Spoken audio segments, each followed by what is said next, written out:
Unmute, Paul.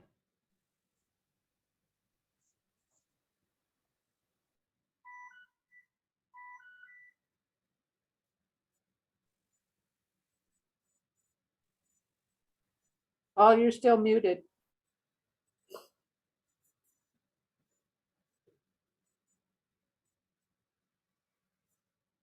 All right, I think I've got the unmuting taken care of.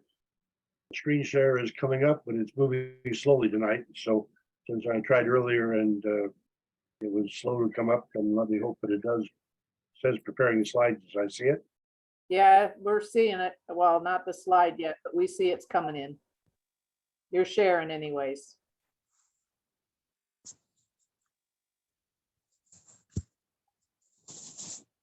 Interesting that it's got a lot of time to do that.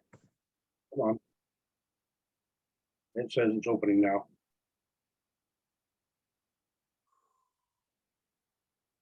And I have to acknowledge that I don't have a picture of Bill Gunlock, and I haven't seen him join us yet either. So I've been on the refugees resolution. If he doesn't show up, he's been having some ill health, and so that may be why. Now, hopefully, we have the slide sharing in front of you so you can see pictures of Lorrie Long and David DeBarthe and Jones. Yes. And Lorrie hadn't joined us yet when I saw us, but she had another commitment, I think it's 7, and so wasn't expecting to get it with us until probably after the prayer. But you'll see Lorrie here with she is Community of Christ 70. Lori's coming in now, Paul. Okay. She lives in Lamona, Iowa, and is a strong. And so she and I are addressing the nonviolence resolution. And then on the right, you have David DeBarthe here with metal detectors working on the Battle of Nauvoo. And he is someone with a master's in geology and earth science. He's a Community of Christ elder, and he'll be addressing the marriage resolution. And then below we have Wednesday Jones, who's a student of the Restoration. She's an advocate to preserve Doctrine and Covenants 116. Tonight, she will address the Christian Zionism resolution.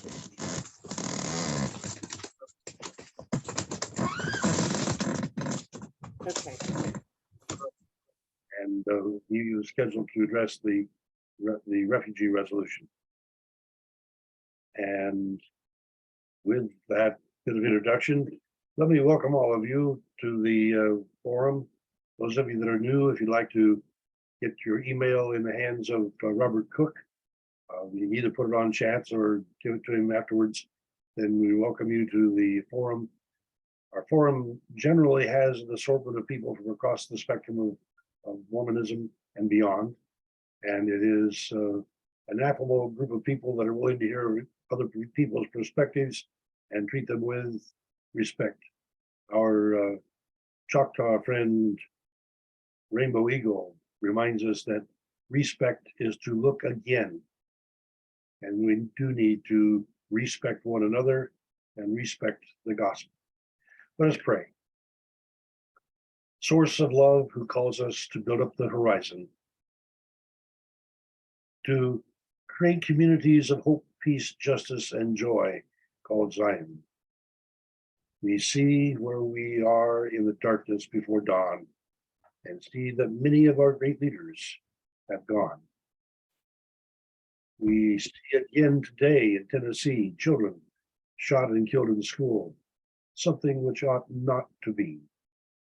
And we find ourselves dismayed that our political leaders are arrayed in support of policies we deplore: guns, racial and gender prerogatives, and even war. Ukraine, Cameroon, Congo, and Peru, each with conflicts we would very much like to be able to undo. And so it falls to us to rise in faith to this occasion, to take steps towards Zion with our best persuasion.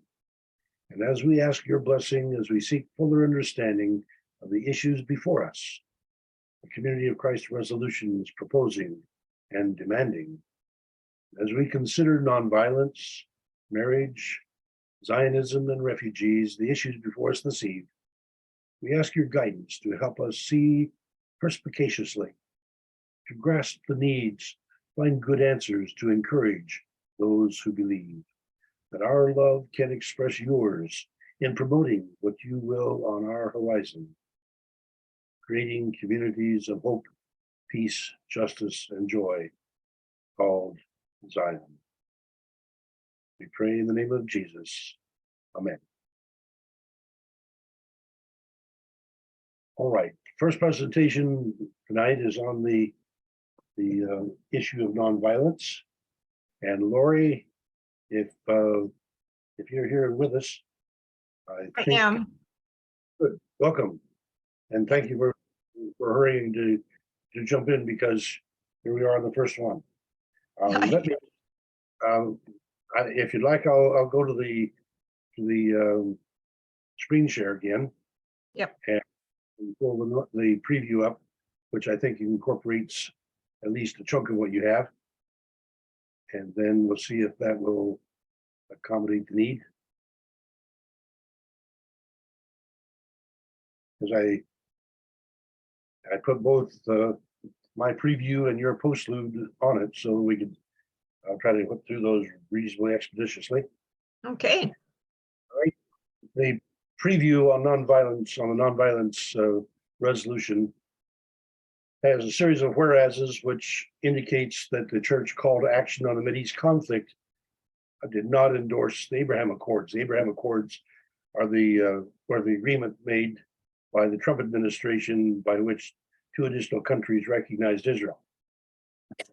Excuse me.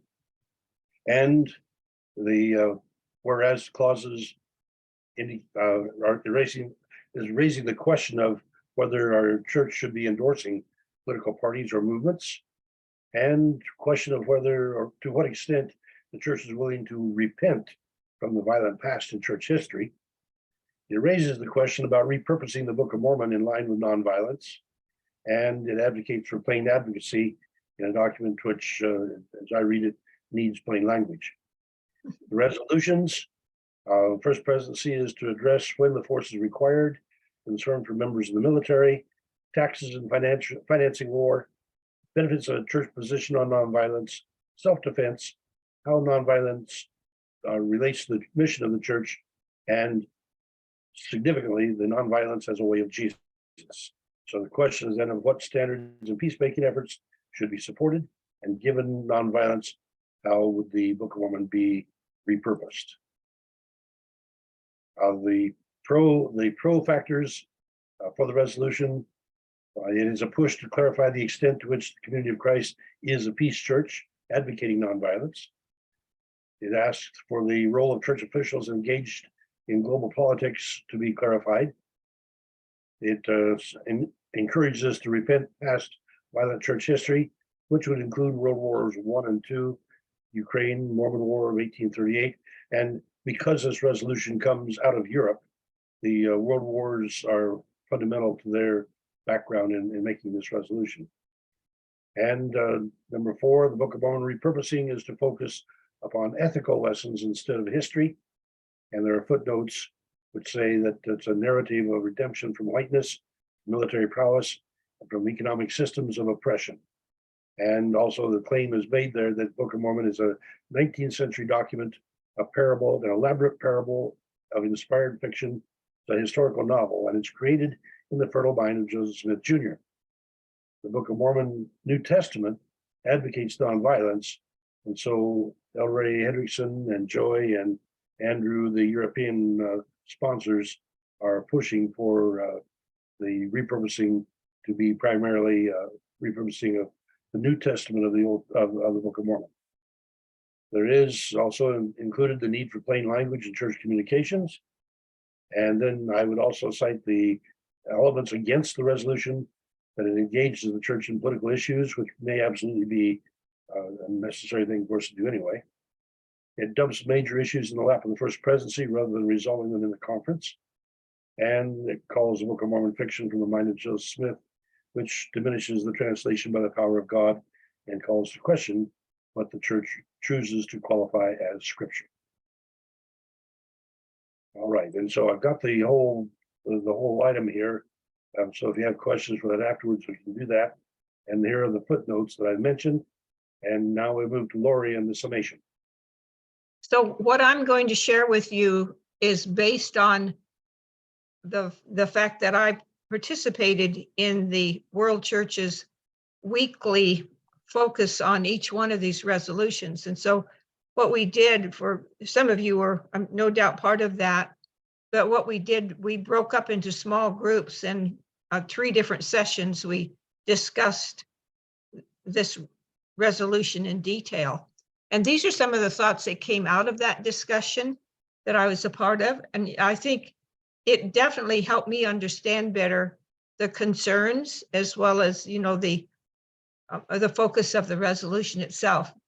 Every time that I participated in these sessions, I learned something, so it was well worth my time.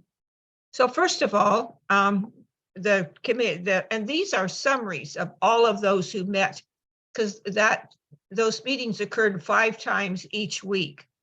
And so were different people each day when they met. And so you have, you know, a summary of all of that. So here's some of the summary statements. What is the true motivation behind the creation of the resolution? So people were concerned about that. Would like more clarification on the background of the resolution. Parts of it appear inflammatory and or fear-based. What is the church's violent past, for example? Like someone has an axe to grind. The resolution has a lot of conflict in it. And so, you know, in summary, they do not see the benefit of the resolution because they felt like it was reiterating what is already in place for the world church. We're supposed to have a report coming from the last conference on this issue of nonviolence by the first presidency. Is the resolution necessary? And then that's what I just said, you know, already under first presidency consideration with direction to bring a report back to the conference that's coming up here next month. The resolution is basically focused on the US rather than being international centered. So that was one concern about the resolution. It is complex, as Paul kind of demonstrated for us by what he shared with us. Both the whereases and the resolves have information not focused on nonviolence. It identifies a number of different issues. The resolution does not use plain language itself, even though it promotes use of plain language. The definitions are an issue. What is plain language? That's one request for definition. How define nonviolence? And we know that that can be defined in many ways. Until we have a connection with nonviolence, we really can't find an answer. What does it mean to repurpose the Book of Mormon, as Paul was talking to us about? And does this item even belong in this resolution? What is the Abraham Accord? And Paul identified that for us. But what was the Common Consent Survey? So there's things that are identified in the resolution that made us, you know, those who are participating have questions. And lastly, will the issue cause division in the church? The focus on priesthood qualification of people in the military or in the police force, statements about potential endorsement of political party or movement, it's in there in those whereases, need to promote harmony rather than use fear, emotion-based negative statements. How can we provide a statement that is not divisive? Perhaps the focus should be on how to be a peace church with peace officers instead of, you know, focusing on the negative. So that's just, you know, as you can see, a lot of real questions about the resolution as to whether or not it's really of value for us to consider. So that's what I have to share, Paul. Thank you, Lorrie.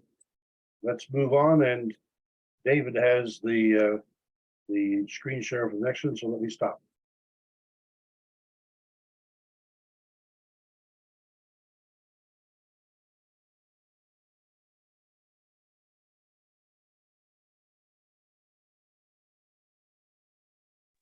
David, you need to unmute. Yeah, I had to find the button. There you go. Thank you. Okay.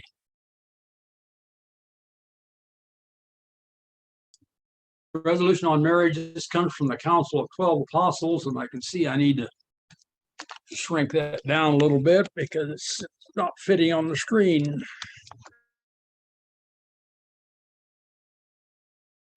Well, that was farther than I wanted to go.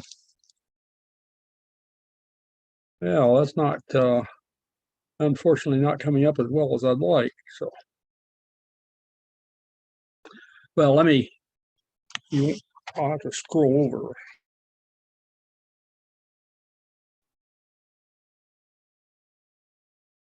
Okay, this is my historical understanding, which, every historian gives it from their own background somewhat. So this is my history of what I think is triggering this resolution. The issue of gay marriage began to appear as resolutions in the 1990s, and in every case, when brought on the floor, it was objected to, and the objection was sustained. It was explained that the issue of gay marriage was so sensitive in some countries that delegates to a conference to discuss it would be denied visas. And if they got to the conference, depending on the vote, returning home could be a risk. In 2010, Doctrine and Covenants 164 theologically innovated for national conferences. These conferences allowed individual nations the opportunity to I hate that. I don't know why it's stretching like that. Okay, I'll always do the best we can.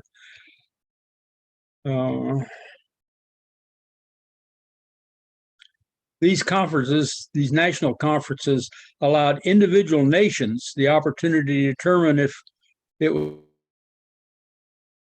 to ordain LGBT ministers and solemnize LGBT marriages. So following that, in 2012 through 2014, conferences were actually held in Australia, Canada, and the European Union. And in each case, approval was given by over 70% vote. The issues the church has members is still sensitive. This resolution removes marriage rules from World Conference action to be handled by the Quorum of 12. So here's the resolution. Wish somebody could tell me what to do to fix that. Marriage I think if you change your covenant Zoom relationship. Somebody say. Uncle David, I think if you change your Zoom resolution at the top left corner, it says 155. If you change that down to maybe 125, it might. Now I can't read it. No?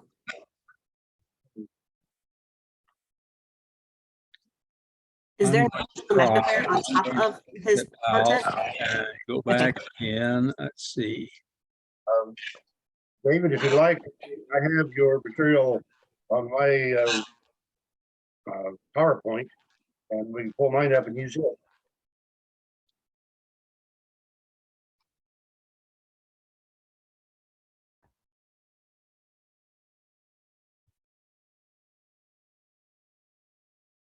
Go back and bring up the rare. No, that didn't get it. I heard somebody try to tell me what it was that I could do to change that, but I didn't understand what they were saying. Let's see. I believe that magnifier. Well, you're getting closer, I suppose.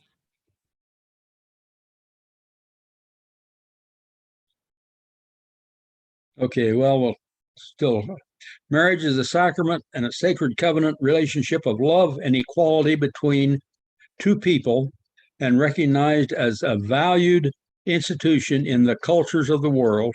And marriage and marriage relationships vary throughout the nations, and cultures of the world.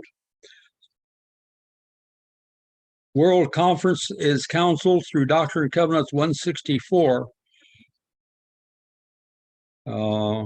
not decide specific policies for all nations when those decisions likely will cause a serious harm in some of them. So first resolve then is World Conference 1182 be rescinded. Now my note on that one is that does not change any marriage rules. What that does, so it's not a World Conference action on. David, you're breaking up and what you're sharing is important. Okay, I'm breaking up, huh?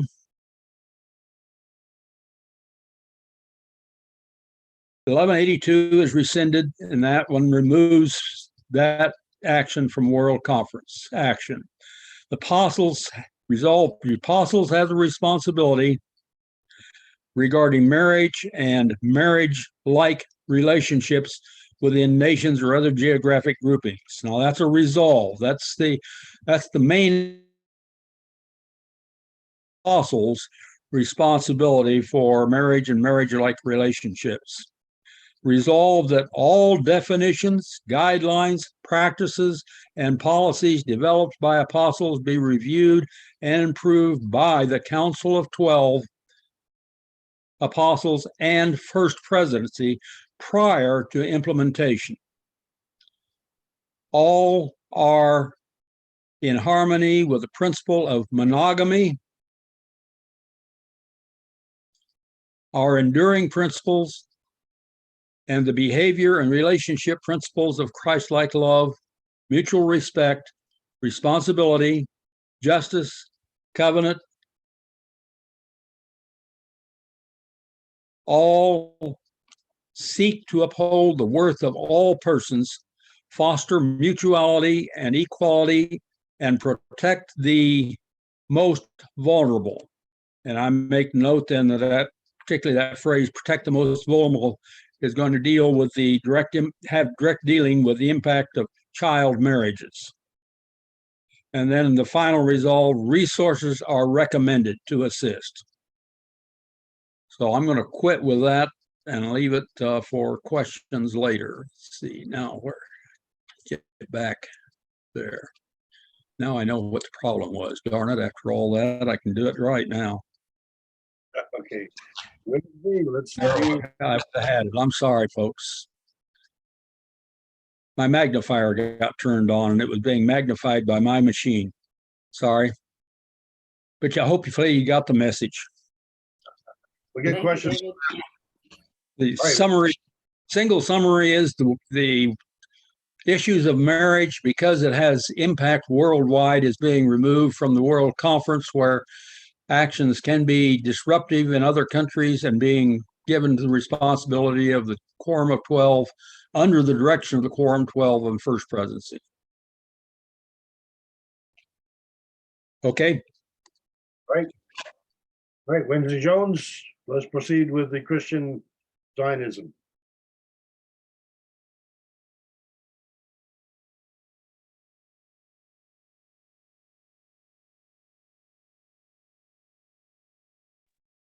Hello, everyone. Oh my goodness, give me 1 second. Gotta make that its own window.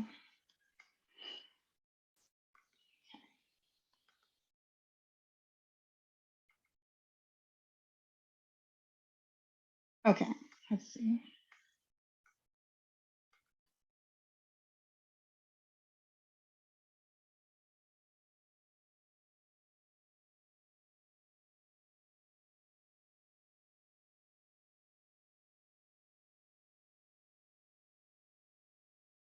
Sorry, having a difficult time going full screen with the, okay. There we are. So there's a resolution on Christian Zionism coming up.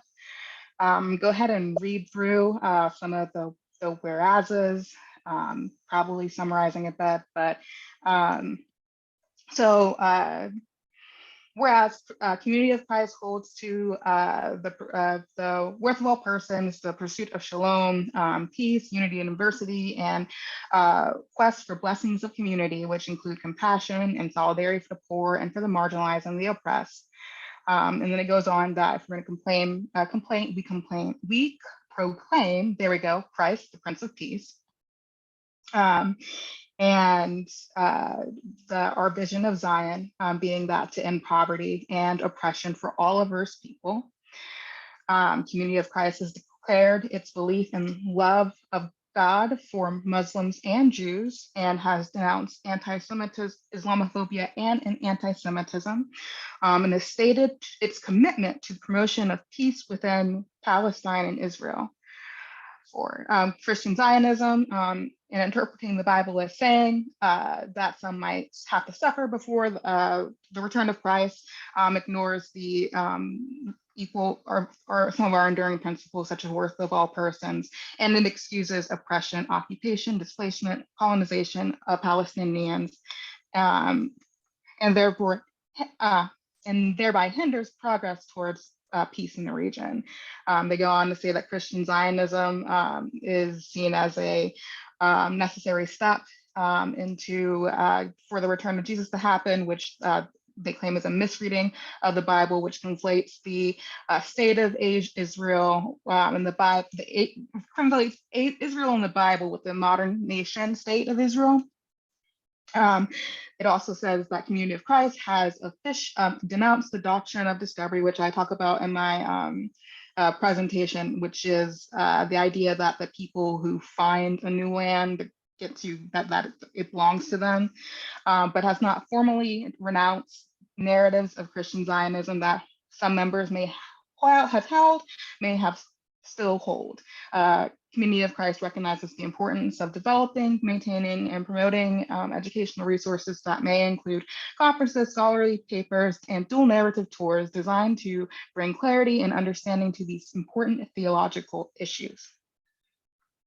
And the resolves are: Community of Christ formally rejects historical complicity in narratives of Christian Zionism, and 2, the First Presidency be tasked with the development, maintenance, and promotion of educational materials and advocacy tools that will equip church members and associates in their effort to promote peace in the region.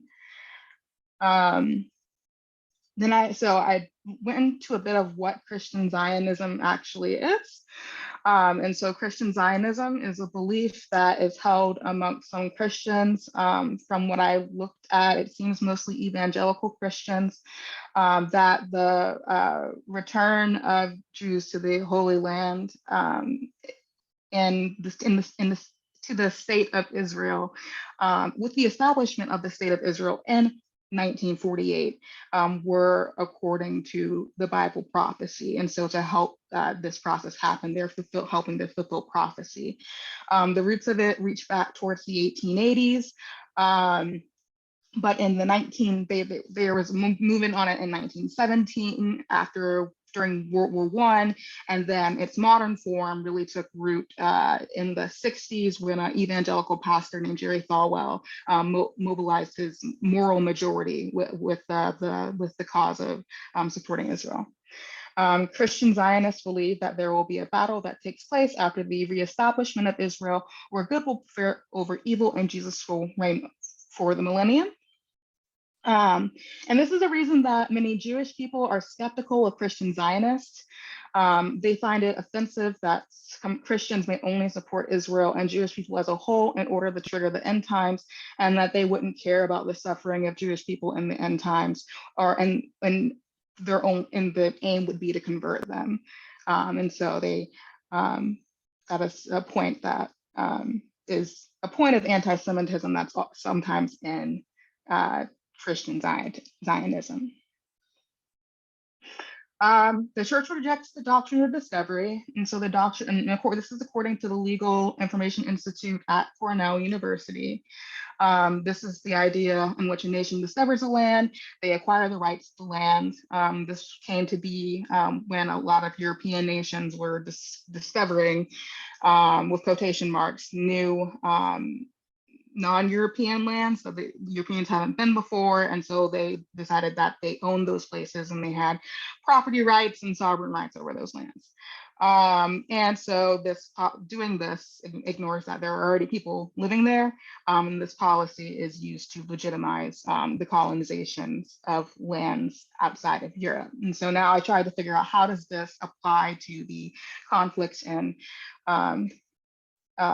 with the establishment of Israel? I'm going to use the terms Palestine and Israel throughout this, but I want to make clear. So a lot of times, like, people who are arguing pro-Zionism will say, well, there wasn't a Palestinian state. But I think there was a Palestinian people. So they did not have like that's full state. They were under a mandate. Their government was run by the British from 1917 all the way up to about, I think it was 1946. So they had like a British run government. But the state of Israel was established after World War II and sanctioned by the US and the UN as a homeland for the Jewish people who had just gone through the displacement and loss of the Holocaust. And historically, Jewish people have been displaced multiple times. There was discussion about creating a Jewish homeland during World War I and the Balfour Declaration. President Roosevelt assured Arabs in the area in 1945 that the United States would not intervene with insulting both the Jews and the Arabs in the region. But once he left office, President Truman created like a committee and came up with this plan about creating a Jewish state in Israel, creating a Jewish state. And so eventually he sent a recommendation, I believe, to the UN to admit 100,000 displaced persons into Palestine, and publicly declared his support for the Jewish state, the idea being two nations in the region, a Jewish one and an Arab one. There have been many conflicts between the two groups. Many lives have been taken. Arabs and Palestinians are limited in their movement within the region due to restrictions placed on their movement by the Israeli government. Currently, there's some issues with Israelis settling into Palestinian homes, and so they're being displaced. And then there's violence that affects civilians. So there's a lot of shelling and like white phosphorus and a lot of things that are harming a lot of civilians. And like I mentioned, the restrictions on just a human right, the right to be able to travel, to move, is really restricted, especially for people in Gaza. There's an apartheid system where people have different IDs that which allows you access to certain things, not access to certain things, areas.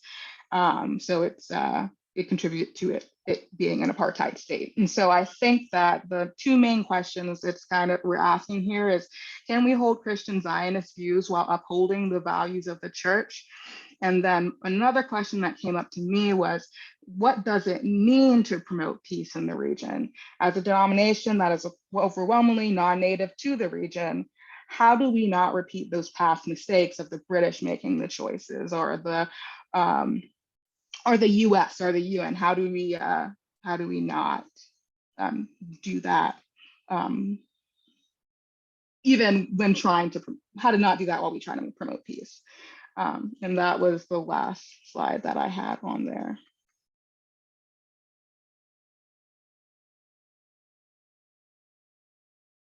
Thank you, Wednesday. That I particularly am impressed with your last questions.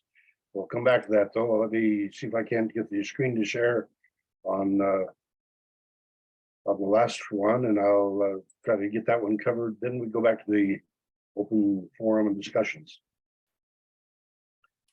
The resolution on refugees is one that, I got to get to the right spot, haven't I?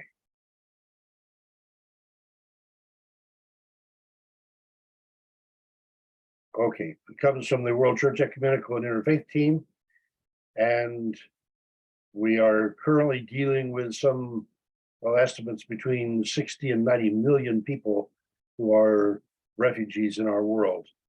As of 2021, the UNHCR, that's the United Nations High Commissioner on Refugees, had identified 84 million.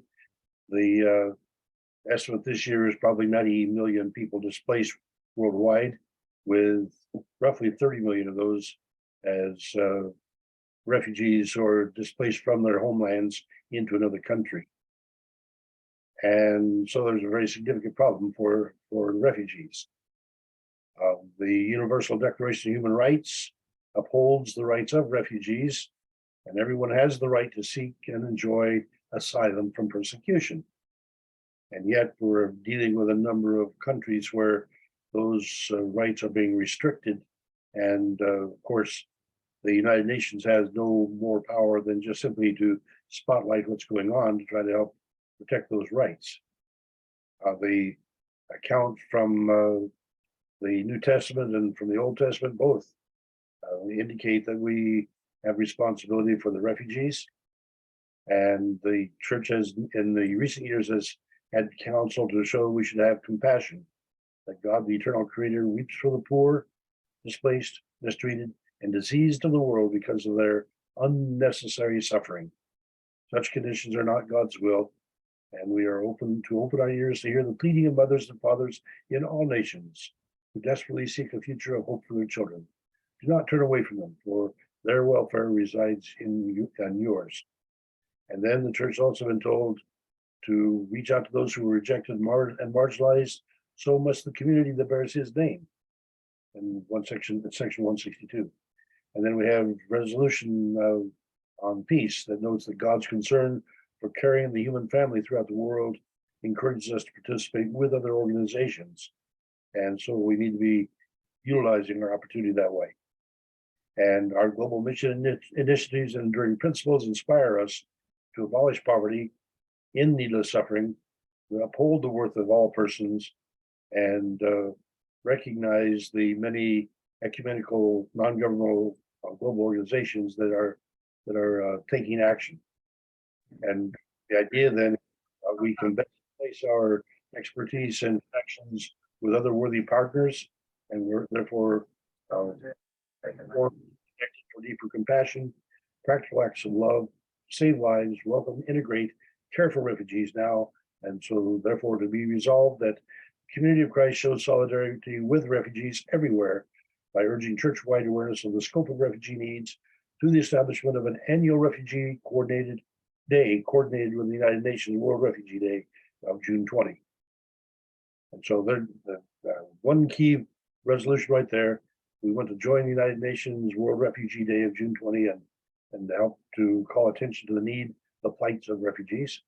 And that the World Conference then request Ecumenical and Interfaith Ministries team to collect and prepare multilingual resources across the international church for mission centers, congregations, and groups to learn, plan, collaborate, and implement refugee awareness and support.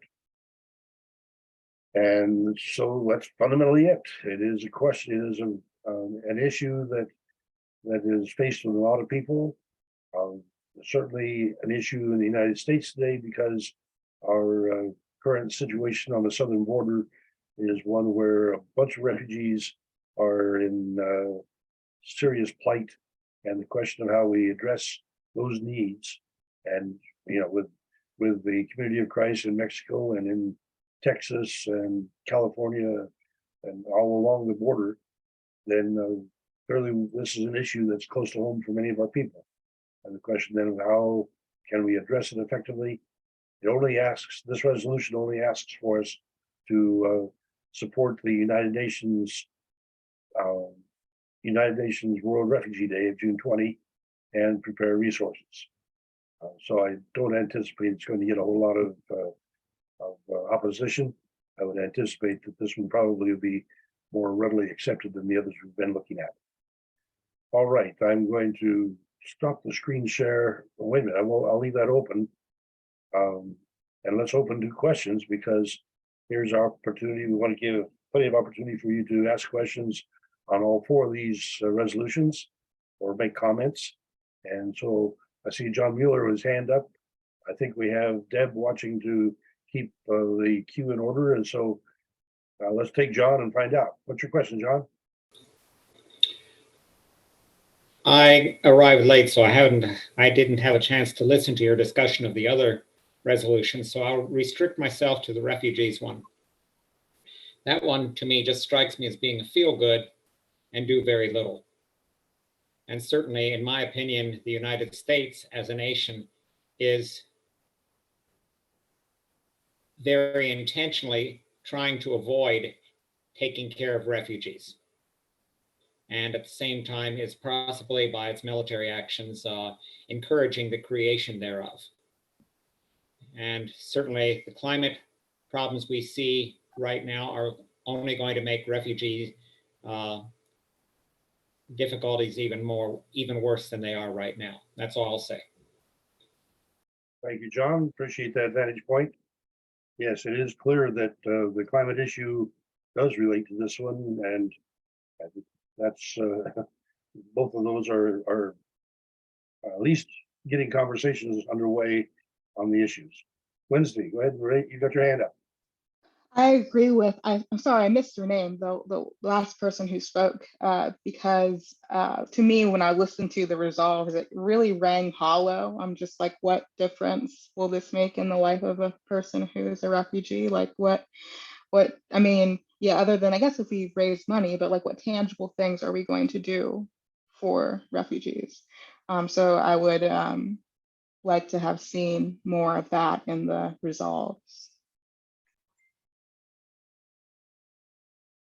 Okay. Well, I'd like to go back to you. Oh, wait a minute, we've got a hand there from Lonnie.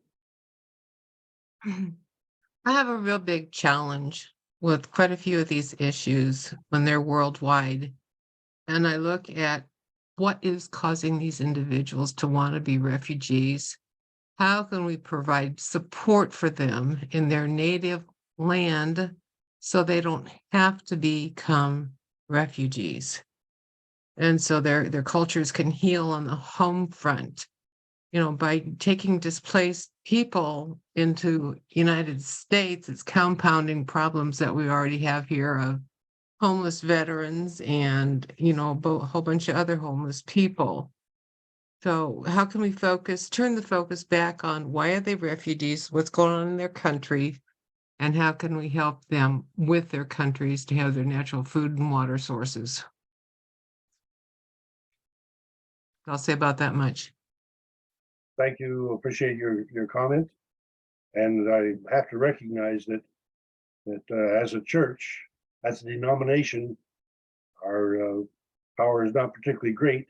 But as we become a culture, I think it becomes significantly more increased. Deb, you want to go back to monitoring our hands, or maybe we don't have any? Okay, at the moment, I'm Wednesday, go ahead. Yeah, and that's a good point, that this is for the world. I do think that there are refugees all over the world. So I still think that because there are refugees who seek refuge in Canada, there are refugees who seek refuge in some of the Nordic countries that are open to taking refugees, the UK. And I think the reason that they may go to these countries is because the larger power countries cause issues in their smaller countries. Like during the Cold War, the United States and America were like playing this game with like trying to like have is like competing with how many communist countries and how many like democracy backed countries. And I feel the way that the United States and other Western countries have had their fingers in everything, a lot of the issues that are being faced, like For example, in some places in Latin America, the United States would install someone that they thought would be a good leader, but then they weren't. And then there was a revolution and it caused chaos. And now there's drug cartel. Well, it happened because the US appointed a leader that the people didn't want. So I think it's, we do have complicity in it. And so this is more about taking responsibility for something that, and I know the church is in the United States, but the church is based out of the United States, that the United States did. Okay. John Mueller, go ahead. I was intending to speak briefly on the Christian Zionism motion, but if somebody wants to continue on refugees before I go to that, please tell me, and I will be happy to hold off. We can bounce back and forth, John, so go ahead.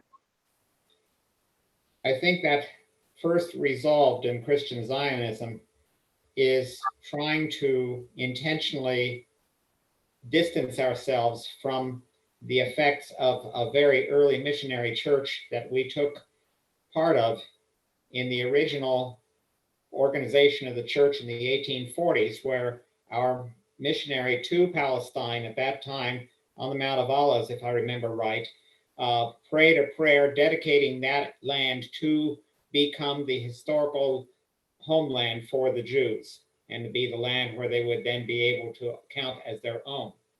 Granted, Christian Zionism is much different than that, but the two are awfully closely related.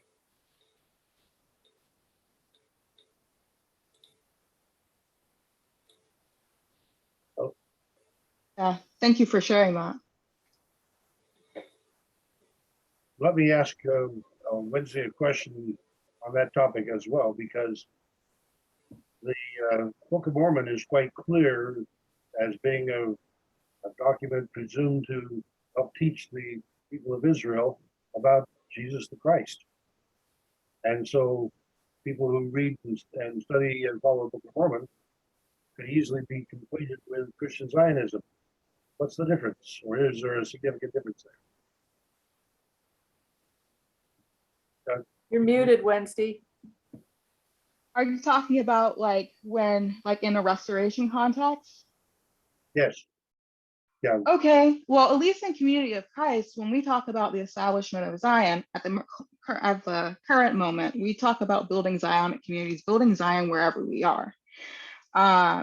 And that is a bit different than entering a land to make it Zion. Now, you could argue that that could have possibly done in Missouri with the gathering principle in Missouri. However, they didn't make, as far as I know, it wasn't as if they were I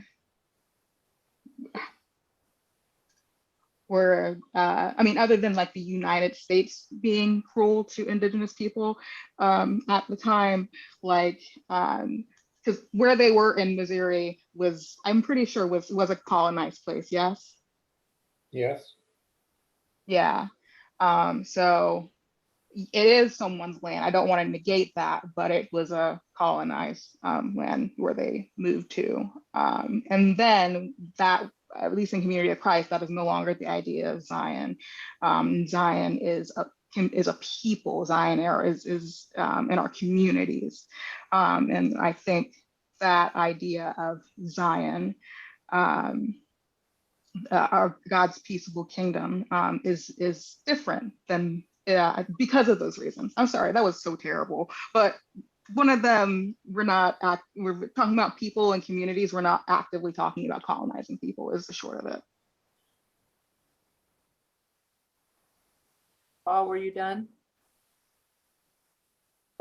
No, I'm not done. I yield to the other people because the question of to what extent those of us who claim to be children of Israel adopted Oh, the Israeli nation, that chosen people idea has a niche in here as well that I'd like for us to explore.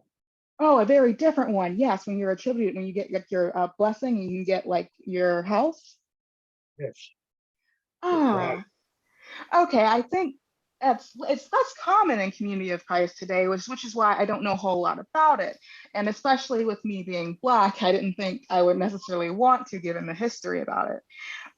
But yeah, that does bring in interesting tie. And I think maybe one has to have a conversation about cultural appropriation in that context. Thank you. No problem. Monty, you're next, please. Well, I was speaking to what was brought up a while ago about the South American countries in particular, a traditional distrust for America, especially since the Cold War, because the CIA moved in and tried to run several countries, and their interference is still greatly felt and resented. So they're reluctant to take help from the United States in a lot of ways.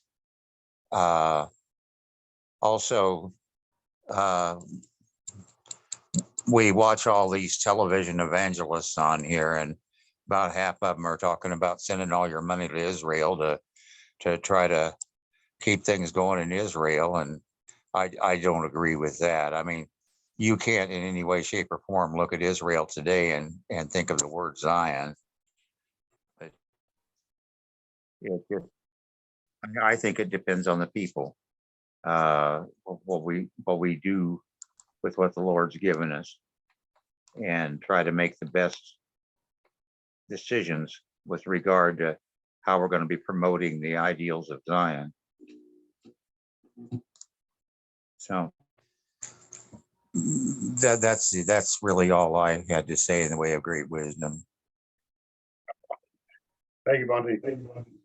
Thanks, Monty. Rick, nice to have you with us. Go ahead, please.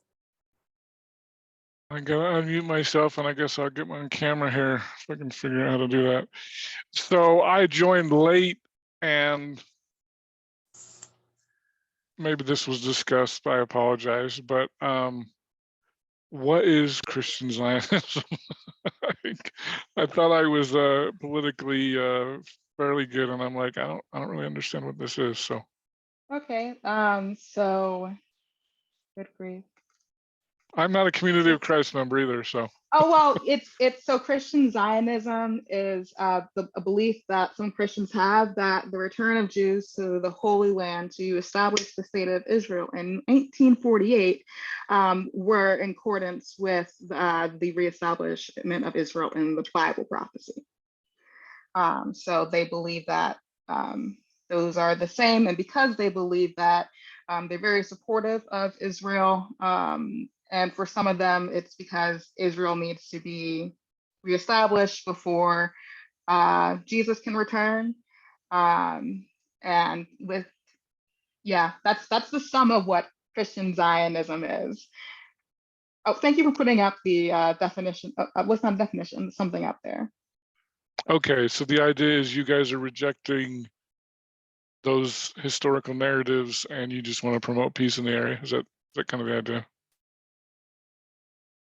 Well, it's into it equates it goes into how it goes, like how doing so would be against our enduring principles. So it's very it gets kind of precise. Oh. Let me highlight for you, Rick, that this resolution came from the World Church Peace and Justice Team, which tend to be dominated by Europeans. And the European vantage point on Christian Zionism, I think, is a little more stringent than the most American vantage points.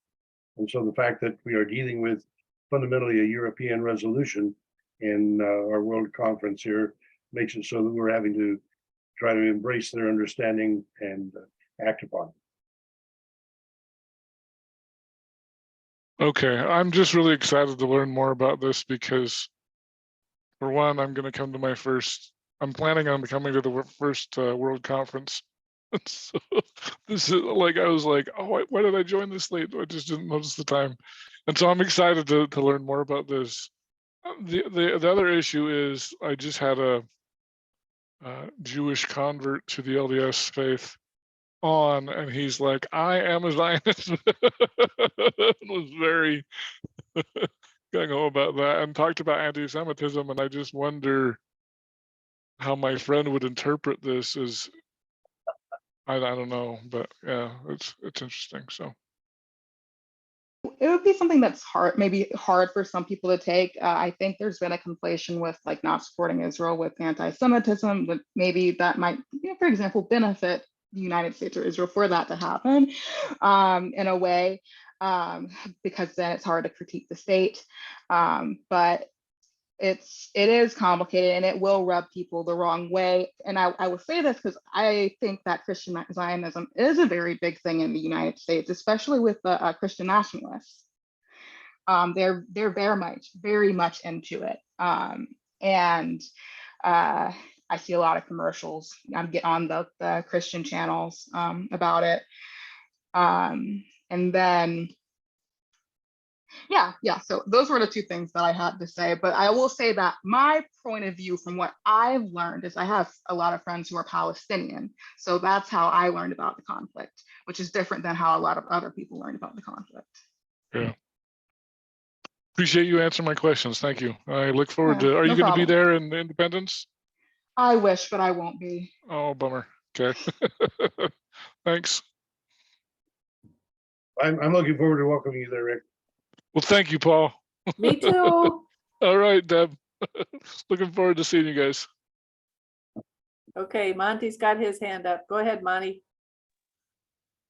Okay, let me sort my ideas out here for a moment.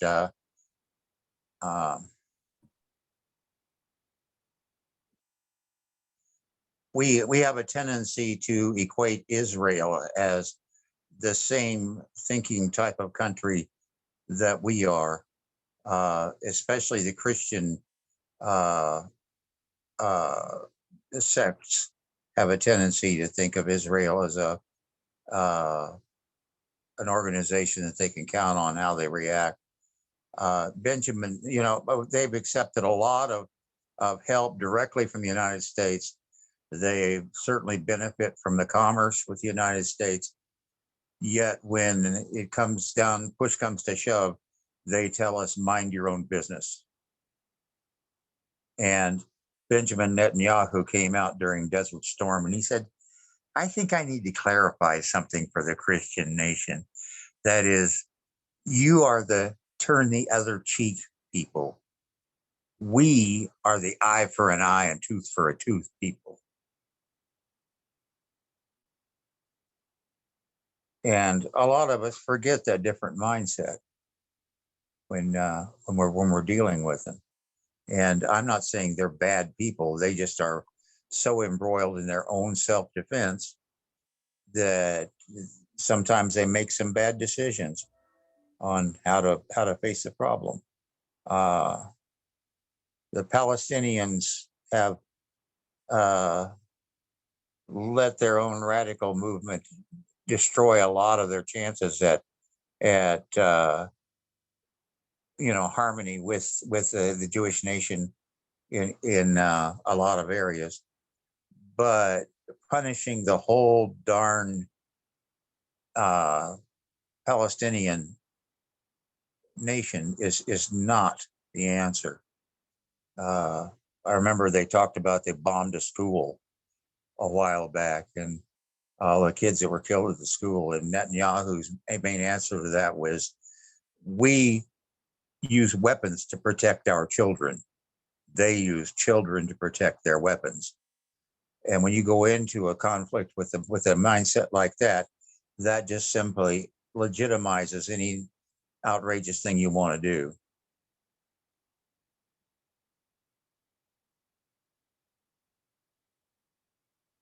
Anyway, that's Okay. it. I'm going to shift the focus back to the marriage issue because I think there's Oh, some yes. questions that need to be addressed there. I noticed David bypassed anything about the polyamorous issue as it relates to that, and I wanted to give him a chance to see if that has any particular merit in the resolution as far as he's concerned.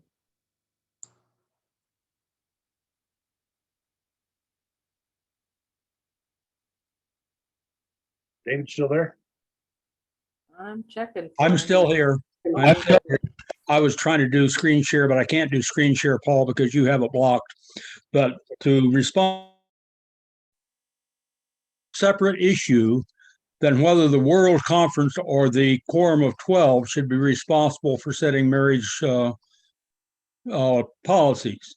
And the policies that are given in the resolution are very much the same policies that the World Church had established back on 1182. So I don't see that your question has anything to do with this resolution as such. I think it's a separate issue.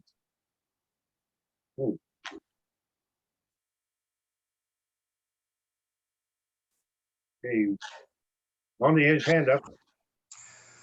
Yeah, I think it's an issue that's probably too delicate at this time to really decide anything definitive about it. I am a strong supporter of the LGBTQ community, and it seems like every time the church tries to deal with it, they wind up with hurry up and wait. But there's reasons for that, and I understand those reasons. But I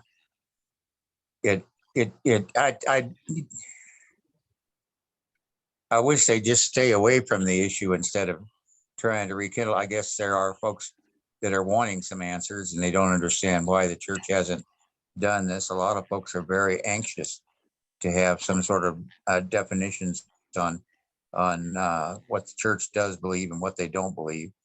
I belong to another church family up in New Hampshire that is primarily a queer community up there, and like our pastor, she and her wife Beatrice minister up there, and a lot of their congregation is part of that community. And it just, to me, if you're not going to jump in whole hog on this and be willing to take on things on at least a local level, you should leave the issue alone. And I guess we're just not in a position to do that anymore because folks are getting anxious to deal with it, and it's not the right time to deal with it as far as I'm concerned. But my other pastor and I disagree on that. She's very frustrated with the way that her state's just passed some very repressive laws. I understand. Yeah, she's been lobbying over at the state Capitol building for the last several weeks, and even spoke in committee about this, and they're still coming up with some very, very difficult situations. David, did you want to respond to that? Who is he? Yes, I wanted to respond to that. Okay, The confusion about marriage is that marriage is not controlled by the state or by the church, but by the state. If you want to get married, you have to go to the courthouse to get a marriage license. The state controls the marriages. Whether we have a sacramental service for that marriage or not is controlled by the church. And the policy of the church has been, in the United States, has been set. That 2014 regional conference, over 70% of the conference voted to approve marriages of those people. And so that's been approved, but it's up to the individual states to control whether the marriage occurs or not. And there was even a higher percentage that approved ordination. But ordination is called by God and not by me. And so to say we're moving too slow, yes, maybe we are. Maybe pastors are not being aware of the Spirit moving in their lives to tell them this person needs to be called to the office, even though they're gay. So I think the question in the United States has been answered. But the problem is, as was said, and I was quoted and given to me, that one of the delegates from Africa said,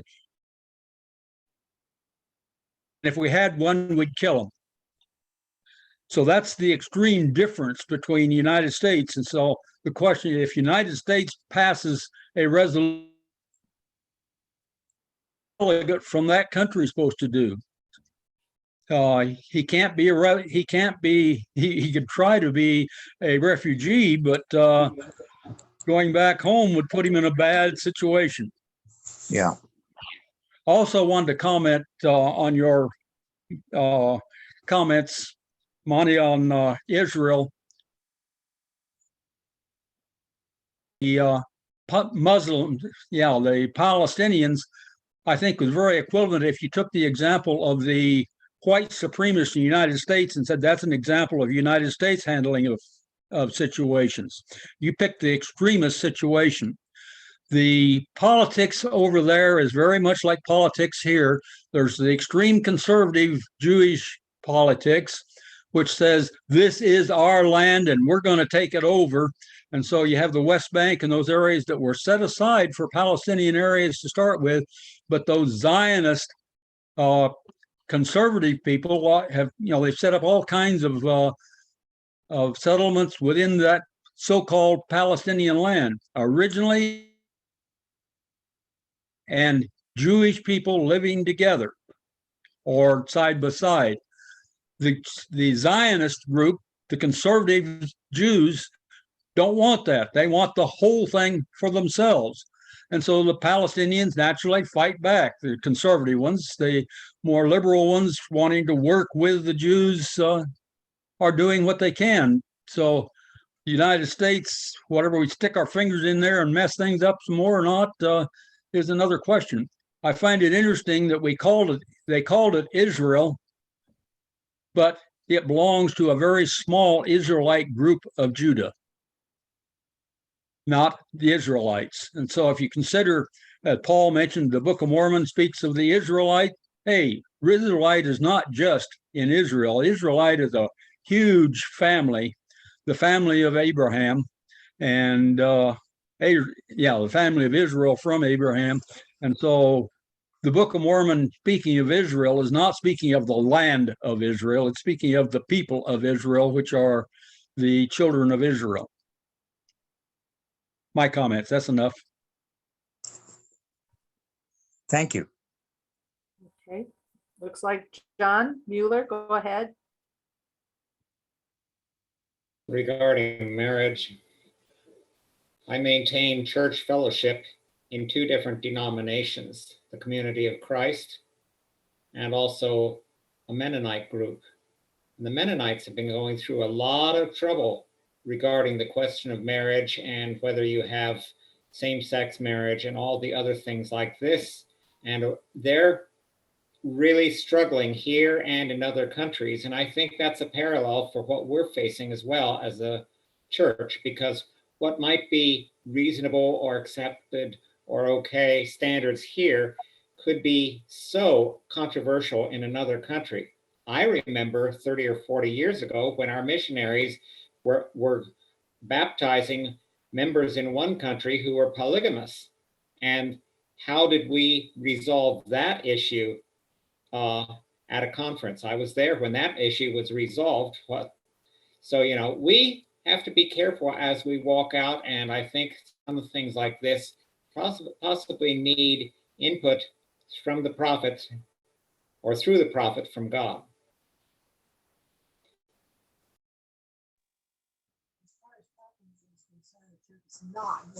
Robert, looks like it's your turn. Oh, wow. I usually don't get to take a turn, but I feel inspired about nonviolence. I don't know. I think I started out thinking that this resolution was amusing and also amazing as an example of how to turn a simple idea into something that is extremely complex. So my take on nonviolence is I'm in favor of it, period. I hope and pray that if it was necessary for me to kill someone else to preserve my life, that I would not do it. Now, that's a pretty tall order, very tall order. I think the church is confused about what kind of nonviolence they want to support. I think the church would really like to be a pacifist church, but they and I think they would like to apply that standard to the early church, saying that the early church was participated in some forms of violence and therefore we need to repent. There's something else going on here, and Lorrie alluded to this when she was talking about other agendas that seem to pop up in this resolution. And one of them, I think, is trying to further separate us from the early church and its places and its scriptures. I just find it very difficult to understand this. I think by the time anybody reads through the whole thing, they'll be confused. And all I'll say is I'm in favor of nonviolence.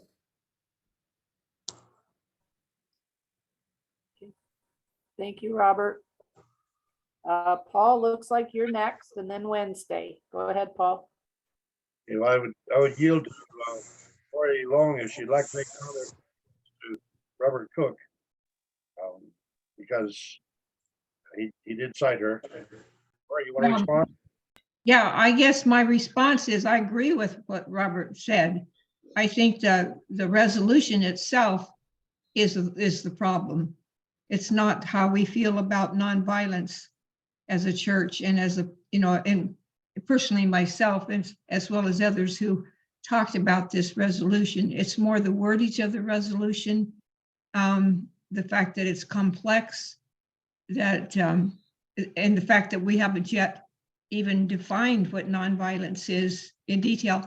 And the First Presidency is already has the purpose coming back here in 2023 World Conference. They are going to be bringing us their statement on nonviolence as requested at the last World Conference. So for us, the problem was more just the resolution than it is the whole concept of nonviolence. If I can respond to another, if I can go on, I think about this a lot like the way our Congress passes legislation. They introduce a bill that is going to have wide support, and then they start tacking all kinds of other things onto it. And it seems to me it's a lot like that. In the beginning, when we were first talking about being a peace church, I was very excited, and I hoped that we would take a strong position. But I fear that what we will do is to take a position that seems to be the least offensive to our members.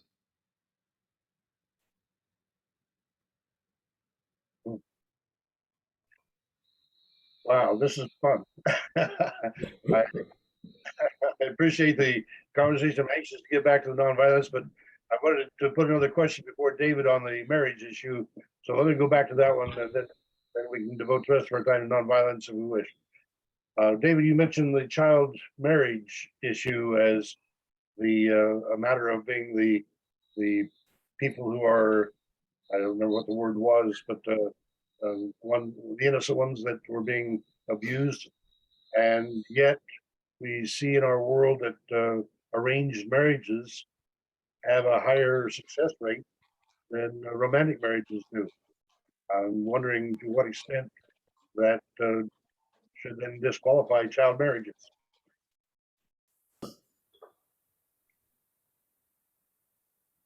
The just versus love marriages. The research actually started back in the 1950s, but the research has shown that the Western countries, the United States especially, are highly independent individuals, and therefore the love marriages come out of those countries. The Eastern countries are primarily interdependent.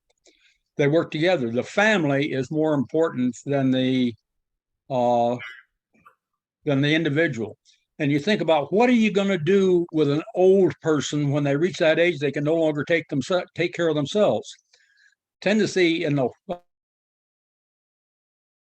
States is stick them in an institution.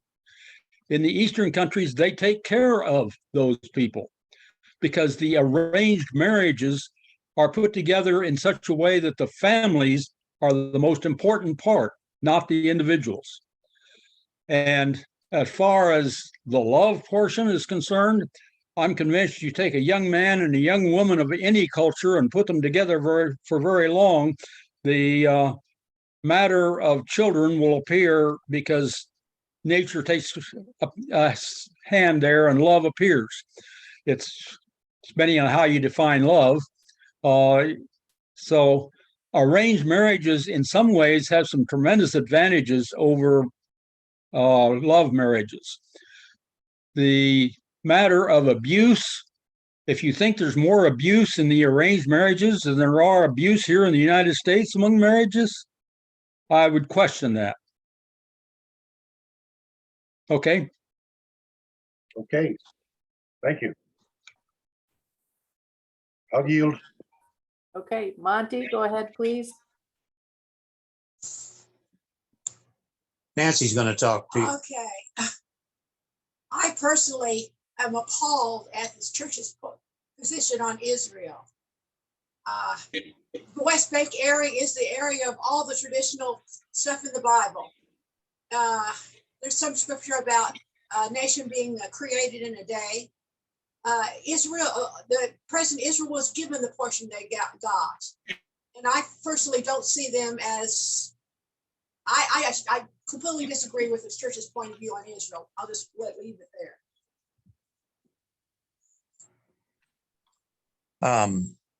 What I had to share basically was how naive I was when I first started dealing with things like the gay community and the civil rights movement and the horrible, horrible way we were treating people of color and still are. And just, there are so many things that really upset me. On a lighter note, I mean, if somebody had asked me back then if I was homosexual, I'd have said, yeah, I only have sex at home. Or if I was polyamorous, yeah, to me that meant a guy who loves his parrot. I mean, there's just all kinds of ignorance and stupidity involved in some of the things that I look back on my life historically and try to appreciate, and once again try to appreciate the where I'm at now with what I believe, and I still don't know anywhere near everything I would like to, but with you, David. yeah. Well, that's it. I'm sorry, you messed it up. Okay, Wednesday, go ahead, please. Wait a second. Okay, so many things have happened, but I remember what I was thinking about was a bit on, wow, I think initially it was on nonviolence and the repurposing of the Book of Mormon. I feel like I kind of see that as a time of trying to bring the Book of Mormon back in usage, to bring it back in usage in our scripture. And a lot of our congregations, they do not preach from the Book of Mormon. And I can read through and I can find messages in there about, you know, wealth inequality and the consequences of that, about the consequences of war, about incarceration. Like there is good stuff in it. And even if it's different stuff than you focused on the first time around that you read it, it's there. And so for me, when I hear that, I feel that the value of restoration heritage and that this is a book of scripture that we still, even as a peace church, we have something to learn from.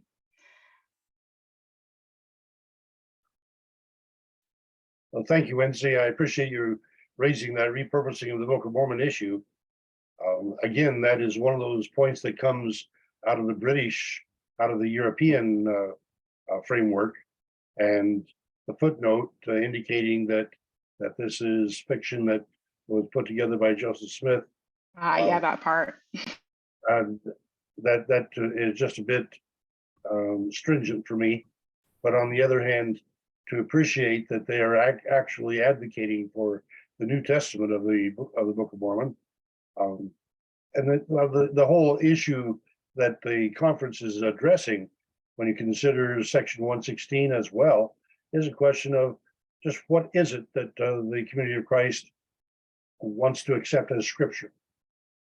And I would very much like for us to broaden our expanse of scripture and appreciate that in the historical and cultural context, when Christ went to visit his other sheep, they may very well have evidences that we should be appreciating as well. And so therefore I'm anxious to see the scriptures from the other cultures as well. I understand that's a minority viewpoint, and people are much more doctrinaire in terms of the scriptures, the scriptural tradition that we have. I would, however, caution that when you accept the Bible and the Book of Mormon and the Doctrine and Covenants as scripture, then you're accepting the Old Testament, and there's some very curious things in there that are highly questionable in terms of modern belief, and especially things like God ordering the execution of everything alive in a village. That's just not the kind of thing that I believe God of love actually does. On the other hand, the ethical messages that are hiding within that book are profound and need to be retained, in my view. And so it is with the Book of Mormon as well. So thank you, Wednesday, for noting that there is some merit to repurposing. I am a little bit apprehensive because Lorrie Hendrickson did give a presentation on our forum a year ago, and that was not really well appreciated because Book of Mormon people are not particularly fond of it being called fiction or the American tall tale. I see. And when you want to get into the repurposing, sometimes what people do is say, oh, this is reminiscent of the 19th century. And that can cause like some conflict to people who believe that the source is entirely ancient. Yeah, I'm not in the tall tale camp and I'm not in the history camp, but but yes, I've seen that. Okay, David, go ahead, please. I'll respond to an earlier comment of Paul's. Out here for a minute to do some quick research. According to my count, there are minimum age for marriage. So talk about child marriage laws. United States does not have universal child marriage laws. Right. I knew a girl who was married in middle school, I believe. She was 14. At least she said she was, but legally she could have legally done it. Legally.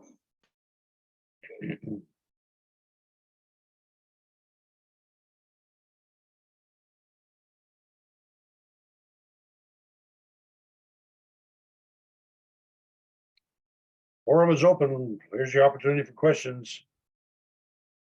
Delightful discussion thus far. So The floor is yours. Paul, I think I'm going to bow out for the night. I want you all to have a very nice evening, and I've really enjoyed our discussion. Thank you very much. Yeah, thank you. Appreciate your contribution. How about us to get in? Oh, there you are. Go ahead.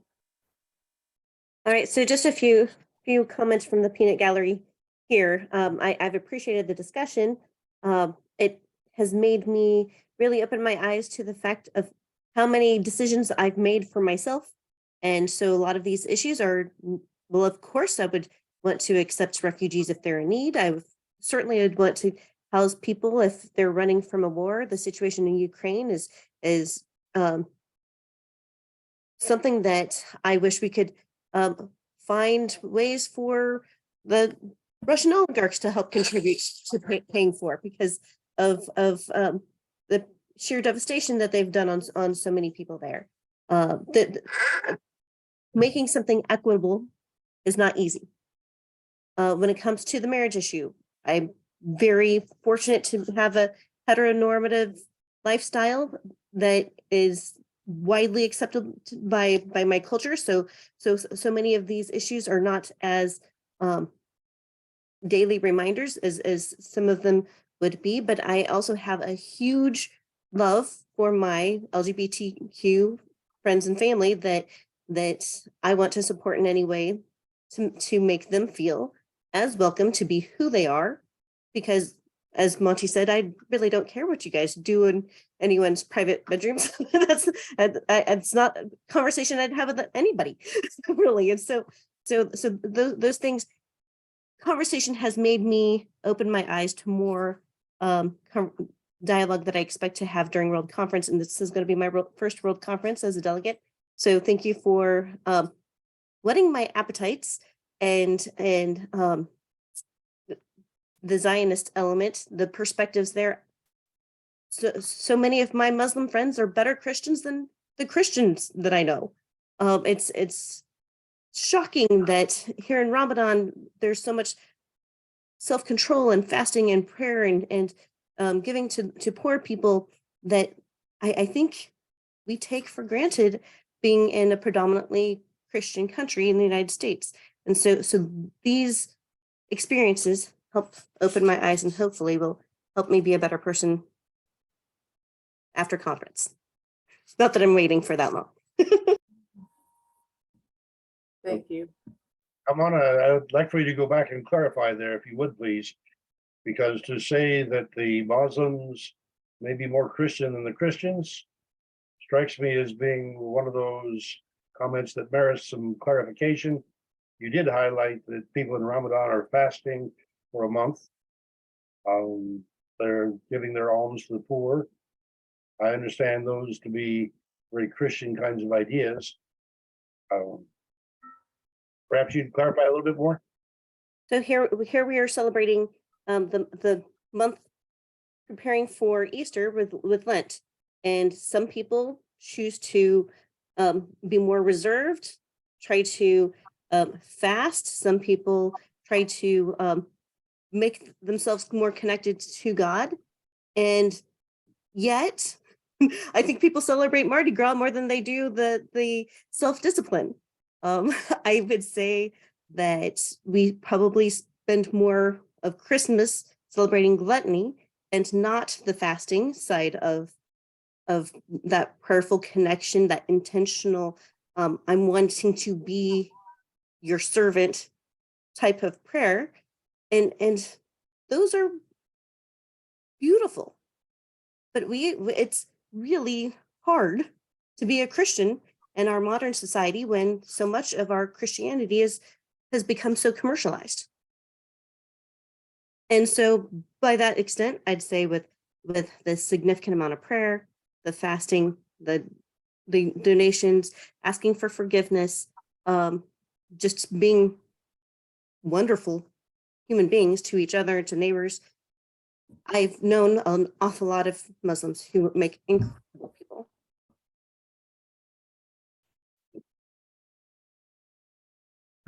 Thank you. Robert, go ahead. Well, I guess I'm on a roll. Several decades ago, my wife and I took in a young couple with their, I think about 4-year-old son from Laos. And they lived with us for about 6 months, and then we helped them get on their own. As with some other things I've done, that was a high point in my life. And it was something any one of us could probably do, although we kind of had an in to get connected with that whole system. But I suspect that while that might seem fearful, it would be a tremendous experience for anybody to do.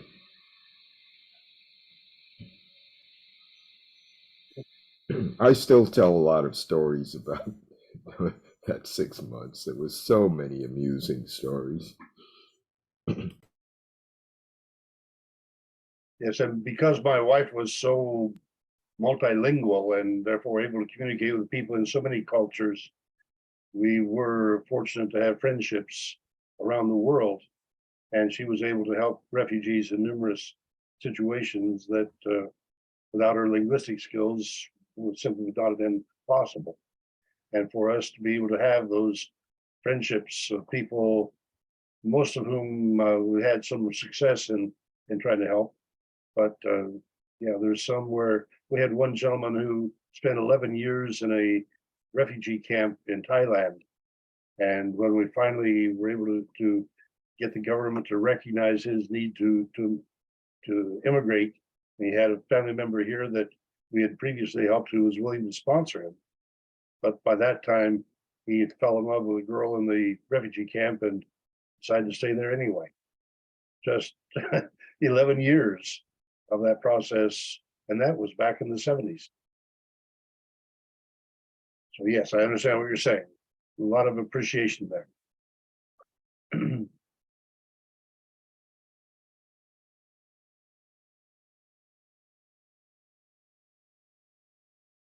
Rick, you're hiding down there, and I would anticipate that you have more questions for us, since you're one of those people that interviews people, and here you have opportunity to get more questions about these interesting resolutions and the people behind them. You've found me out, Paul. I'm trying not to dominate any discussions. I do have a question. Well, kind of like, well, two questions. Number one, what did I miss? Which I know is a big question because I showed up about an hour ago, and so I know I missed a bunch of stuff. But the other question is, Evan Charlie he's the one who invited me, and I know he had a resolution about putting your scriptures online, which to me is a complete no-brainer. I was like, why would anybody vote against that? So I don't know if you've ever discussed that or if you're aware of that resolution. That's probably the easier question to answer than the first one, but That is G5, and that's the one we skipped because I thought it was so like you indicated, just not that controversial. yeah. There is some controversy in it because, from my vantage point, when you have the online resources that Casey Kern has put together in South Korea, they give us the whole Book of Mormon online, so you can read it chronologically or read it with a dozen different themes. Then I'm not sure what the benefit is for the community of Christ to make that kind of investment. But the real advantage, as I see it, is to try to make it so that the modern scriptures that the community of Christ has that are unique and special, I think those need to be much better advertised and made available to people. Well, and I'm not a member of your church, so my opinion I know it doesn't matter, but like our church, the reason why we have scriptures online, it's so much easier to, well, not just scriptures, but like manuals and things like that. it's so much easier for the poor areas of the world to access that than to get it on paper and ship it across the ocean. And I don't know, doesn't make any sense to me why you wouldn't do that, but I think that we've got to include that one in the previews for the forum, just simply because I thought it was almost a foregone conclusion. okay. That would be approved, not a controversial proposal. And so I was putting more of the controversial proposals in front of people here, but thank you for the acuity to recognize that, yeah, I did skip one there. Okay. Well, I wasn't here, so I didn't know if you skipped it or not. But I mean, do you have any, can you kind of give a quick summary of what the other, because I think you did this like a month or two ago as well, kind of, didn't you?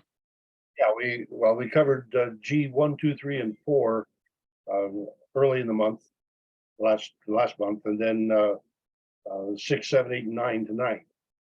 Then we will have another review next week, which will run a quick sketch on all of those because it's our regular review of the 8 previous sessions.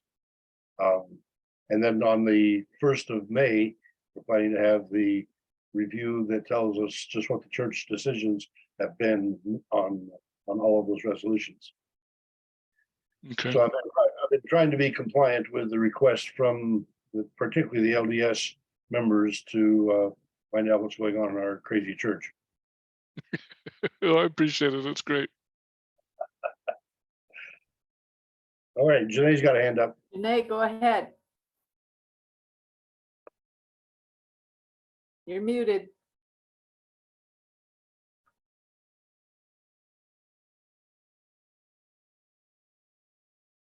Oops.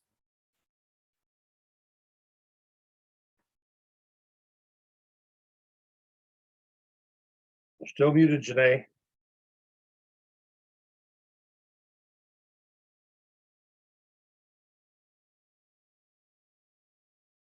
Janae has virtually no vision. There you are. You should be able to talk now. Okay, there we go. Yeah. My husband had a question about the scriptures. Well, first of all, thank you for doing this because both Janae and I cannot read resolutions because they're too small. And the second question I have is on the scriptures that they're going to, well, propose to put online. Has there been any consideration to do that in audio for those of us who are vision impaired and cannot read? I can get a Bible online. It's a new inspired version, which I listen to all the time. But I really would like to have the option to get into the Book of Mormon and the Doctrine and Covenants as well as the inspired version. That's perfectly legitimate request, and yes, I believe that is part of the resolution, but it is a matter of being referred to the First Presidency to figure out how to implement. And so I'm not quite sure the audio is in the list of priorities, but I am confident that it is part of that of the intent of that resolution. Fantastic. Thank you. Thank you for the question. Okay, Monty. You're back. Go ahead. I was eavesdropping. In Kindle, they've got the 1966 version of the Book of Mormon from our church. And in Forthright Systems with Stan Tro,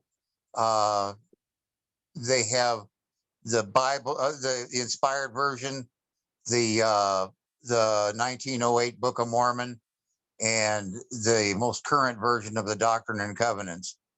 And they also have, they are not available in voice. The Kindle version, if you have a Kindle player, you can use their voice system with the Kindle and it will use a much more improved computerized voice to read the text to you. And it's really halfway decent. And of course, the Mormon Church has several versions of the Book of Mormon that are all well done, and some of them dramatized and things of that type. But that's always a good source of the audio version of the Book of Mormon.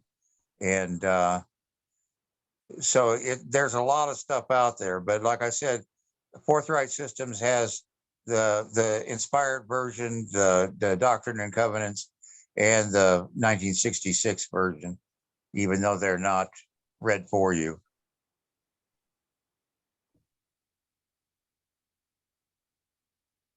Hey, David, go ahead.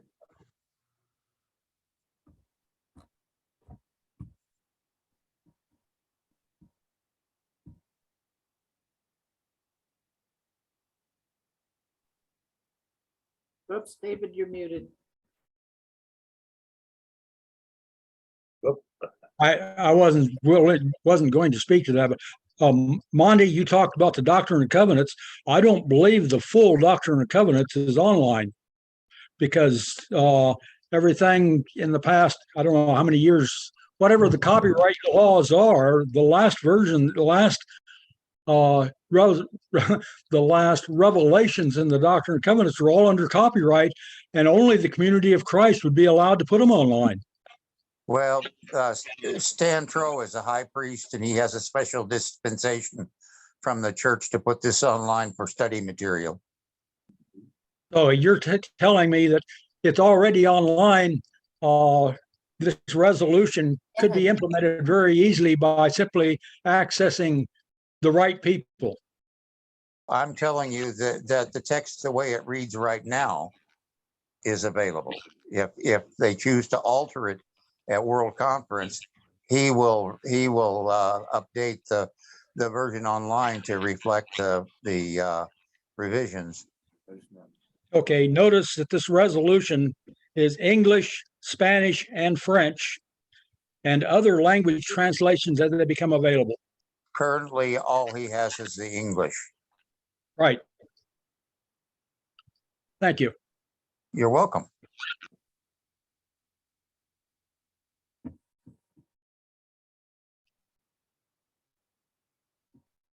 Wednesday's hand up. Yeah, Oh, so sorry, something yeah, I Wednesday, go ahead.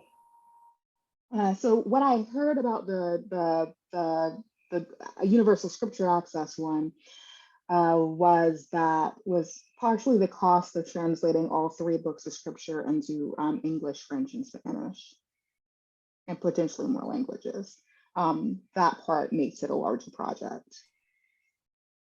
A Forthright Systems is free. Sorry?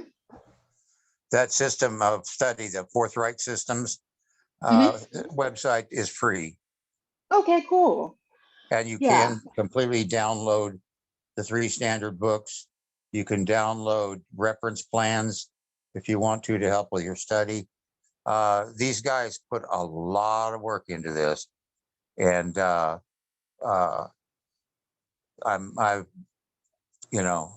I've used his particular setup really a lot, especially for the Doctrine and Covenants. I think What it's was that again? Pardon? Oh, I've gotten a lot of use out of his system for the Doctrine and Covenants.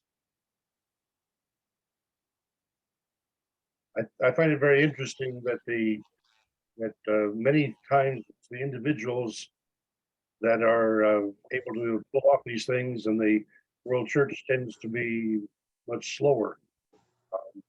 Just for an example, in reviewing the resolutions, I wanted to be able to go look at the resolutions that were being replaced, and found it extremely difficult to find my way back to them.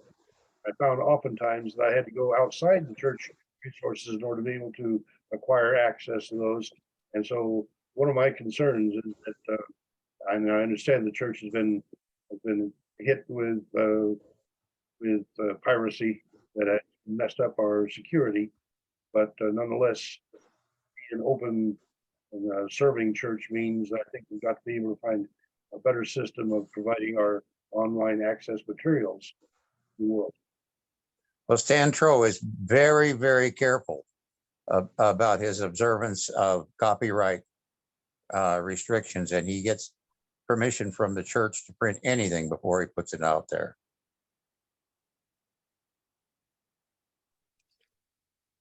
Monty, can you tell me how I can access that, or can I access that? Well, Stan Trow, locally here, he and his wife, he's a high priest and his wife is an elder.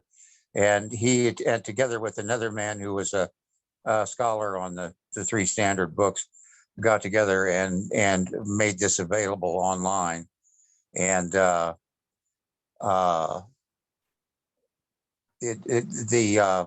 believe that his website is Forthright Systems.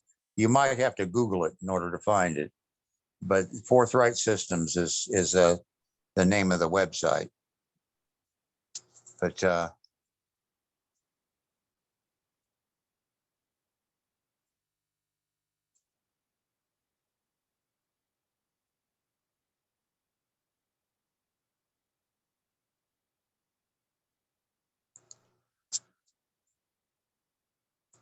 I mean, for free materials, it is fantastic.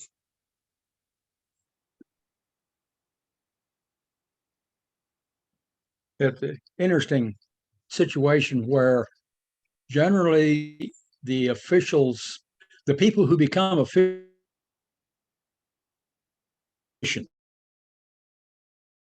the people who are technicians are out there like you're talking about. And getting those together, I have to chuckle about it because in 1977, I met with the bishopric. I don't remember which ones. I met with the bishop anyway of the church to the personnel records and the finances. The bishopric was not interested in any way. Now, I admit that was a little ahead of where computers were highly available, but still, technology is not something that the world church officials immediately click into because they're not geared that way. They're people. Well, Stan is a programmer, and so he's pretty knowledgeable about the systems. But this material I know has been out there on the net for a good 8 to 10 years. And so, you know, there have never been any problems with it.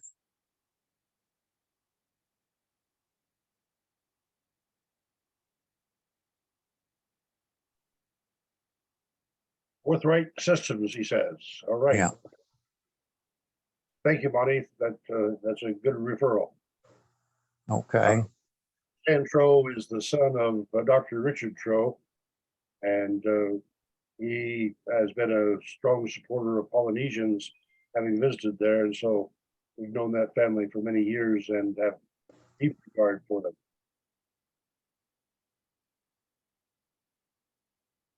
Floor is still open. Getting close to quitting time. Don't see any more. Do you get overtime if we go overtime? Well, yes. I get the bonus of all the extra conversations and the quiet criticisms that come after the fact, and that's all right too. I'm also happy to just simply share because in my loneliness, I appreciate all the social benefits of having friends. Thank you all for that. Good night, the Lord is watching o'er you. Good night, his blessings go before. Good night, and we'll be praying for you. So good night, may God bless you. And stick around and talk some more if you want.